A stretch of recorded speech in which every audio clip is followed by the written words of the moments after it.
There's a lot of people out there that say Kirk Cousins isn't a good quarterback. And I think that's one of the coldest takes in the NFL. Now, I'm very proud to say that I still believe that Matthew Stafford is one of the most overrated quarterbacks in the National Football League. I will turn around and say Kirk Cousins is one of the most underrated quarterbacks in the NFL. There's been rumors that he's on the trading block for Minnesota.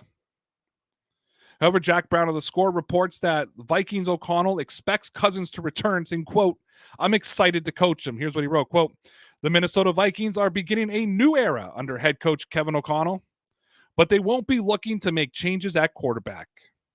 At his introductory press conference Thursday, O'Connell said that he's moving forward under the assumption Kirk Cousins will be under center in 2022. New Vikings general manager Kwesi Adofo-Mensah also said that he expects Cousins to lead this team in the upcoming season. Cousins is entering the final year of his contract, and his $45 million cap hit is the third highest in the NFL. With Minnesota potentially facing a rebuild under this new regime, Cousins has been subject to trade rumors. Now I got to ask, do the Vikings really need a rebuild? The simplest answer and easiest answer is no. I think that the Minnesota Vikings are a good team. I think that the Minnesota Vikings can compete in the NFL.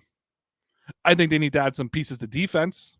I think the draft will be very important for them this year because of their salary cap situation. Offensively, they're fantastic. Nobody can watch that Minnesota team from last season and say, well, the reason that they didn't win was because of offense. The reason they didn't win was because of defense, which is why I find it so funny that people are so critical of Kirk Cousins. That all being said, would Kirk Cousins fit other teams around the NFL if they really were to move him? Yes, I think he'd be a great fit for the Pittsburgh Steelers. Though I don't know who wants to assume that $45 million contract. However, if O'Connell is excited to work with Kirk Cousins, I would be too, because I think he is a very, very good quarterback.